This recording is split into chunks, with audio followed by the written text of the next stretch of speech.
It's Memorial Day weekend, and as everyone else is having today, I'm going to have a sale. I've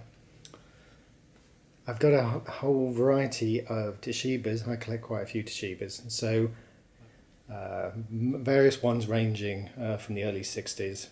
Actually, I think one of them's from 59 all the way through 1970 for the AM/FM one, the sleek one. If you're wondering why they're getting sold, and why am I letting such nice ones go, in some cases it's because I have another set. So these are the ones that go in the cabinet. Some of these are just as good, I just have duplicates. So anyway, let's start with the biggest. That would be also called the robot radio. That's the 90M. Let's just zoom in on that little puppy. And I'll pick it up, bring it a bit closer. As you can see, here it is. I said affectionately called the robot radio. This one, it's okay. It's got cracks in the dial, as an awful lot of them have. As you can see, it's also not the shiniest of radios. I haven't super tried to shine this one up. It was really a placeholder radio till I could get its other brother over on the other side. As you can see, it's pretty big compared to the others. And it actually has a light. There's a little push button on here for a flashlight. Not a flashlight, but to light the dial. That actually still works. Let's just put this on the tripod. I'll move this one in and we'll do a quick rotate around it so you can see it. As you can, sorry, not the tripod, the rotisserie.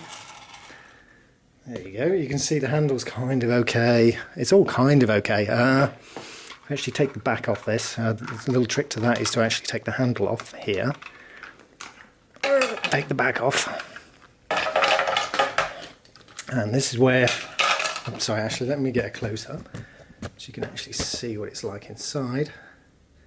As you see, it hasn't really been touched at all. I haven't replaced any of the capacitors yet.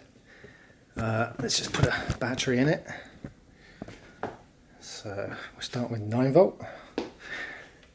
Stick a 9 volt on it. I don't know if you heard there, it is actually coming on.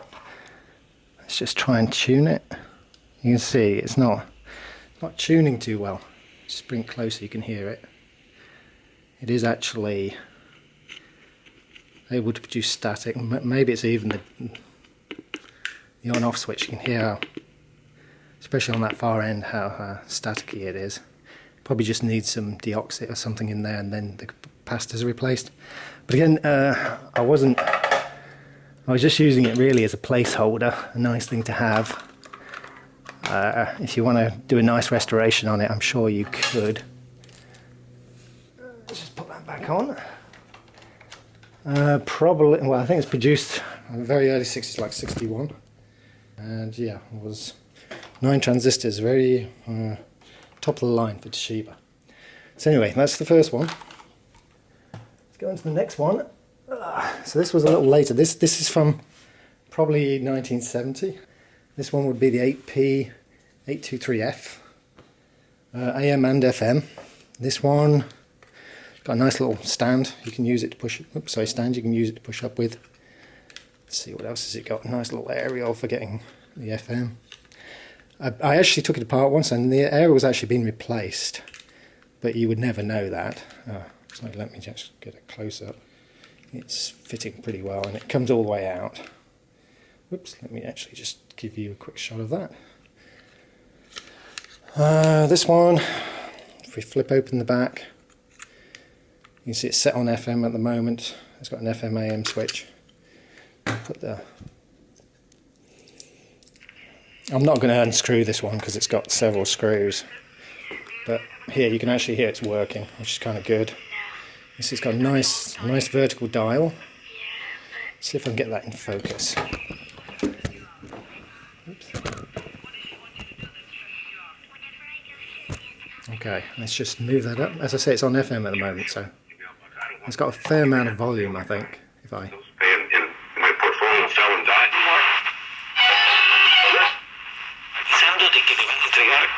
you can even you can hear it distort the speaker. Cameras, motion sensors, and safety alerts let me control our security system. Again, that's on FM. Sorry, it was on AM. Sorry, now switch it to FM.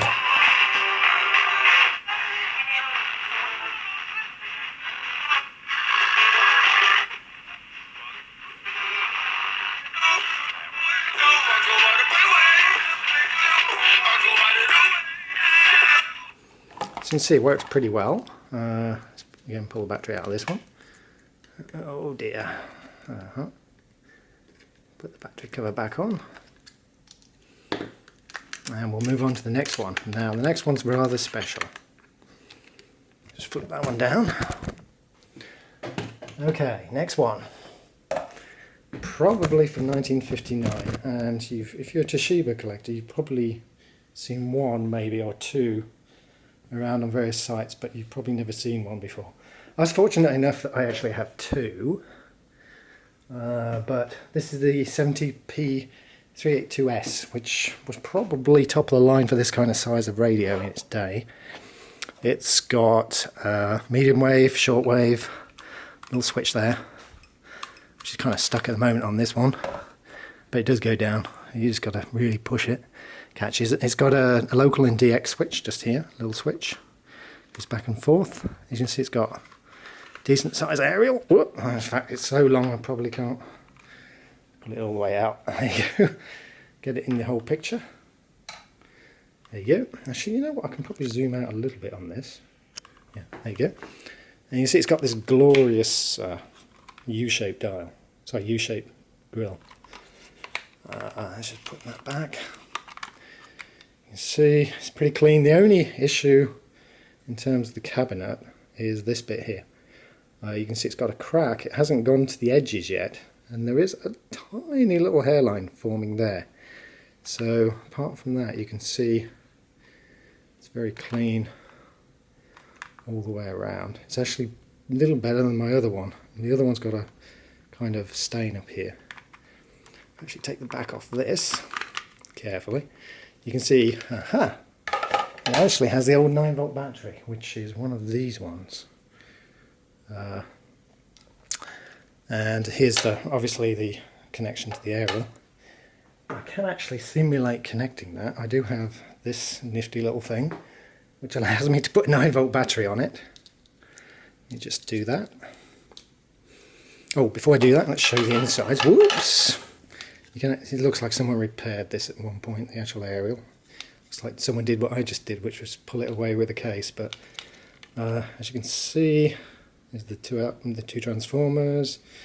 It's pretty crammed in there. As I said, pretty high technology. Let me try and slip this in. See, that goes that way. Goes on this side. Like this. Okay, let's try and turn it on. There you go. As you can see, the dial moves relatively smoothly. Not too many stations around.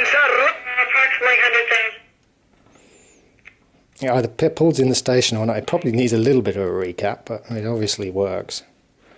Let's find those stations again. Where is it? It's here somewhere. Actually, you know what? I think this switch again could do with some deoxit. That's what's happening.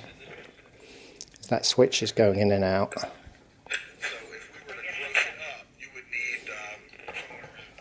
Anyway, I will switch that off. Take off the connections carefully. Don't want to break those. You might want to replace it with one of these 9-volt connectors, but it's up to you. Put the back on that one carefully. As I say, a very rare radio for Toshibas. Probably more rarer than, oops, the lace radios. There you go. Let's just do a quick revolve on that one so you can see it all the way around. Could still do with a bit more polish up, a bit more cleaning. Let me just show you this one quickly, actually, go back to that one. You can see it's, as I said, it could do with a fair bit of polishing on that one. The case, it's got scuffs, it's got a scuff here, scuffs along here, scuffs here. So, again, not trying to present that as the world's best ATM. Let's go on to the next one, which actually is the 70p's brother. This is the other rare 70p, the 70p 415S. A little less rare, but You can see almost identical. A local DX probably a year or two later. And then, yeah, obviously I don't think it's got quite as nice a design. I think I love the... Oh, sorry, I should have pointed this out. These aren't actually holes. This is for the aerial screw-in. It's on both these two radios. Let's pull this one off. Whoops. A little trouble there. As you can see, this one's got a very clean coin slot. Just take the back off this one again. Be careful, otherwise you're going to pull the aerial off.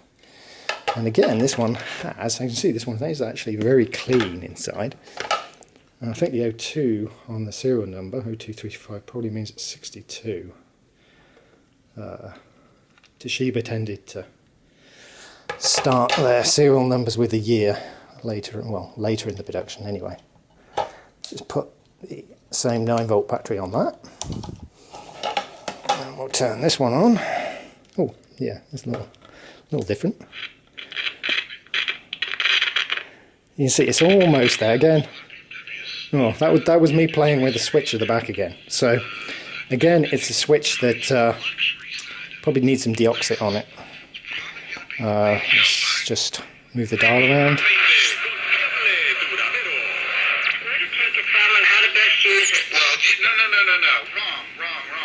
So again, the same set of things. It's got a local DX switch here. It's got the medium wave, short wave there, and you can see this one actually does click down well. Like I say, the other one probably needs a bit of cleaning. Let's take this off again carefully. This one's case is actually a little better than the other one. As I said, this is where I lose my new nifty battery connector, because this is refusing to come off. Let's make sure I actually pull it off of the special connector rather than the actual radio. I think that's what's going to happen. Yep, I did it. Okay, so you can see we've still got two nice terminals there. I wouldn't like to ship this to you without its original 9-volt connectors. Okay, again, put the case back on that one. You can see it fits great. I'll go all the way around. Here you can see I could do with some cleaning there, got some dirt.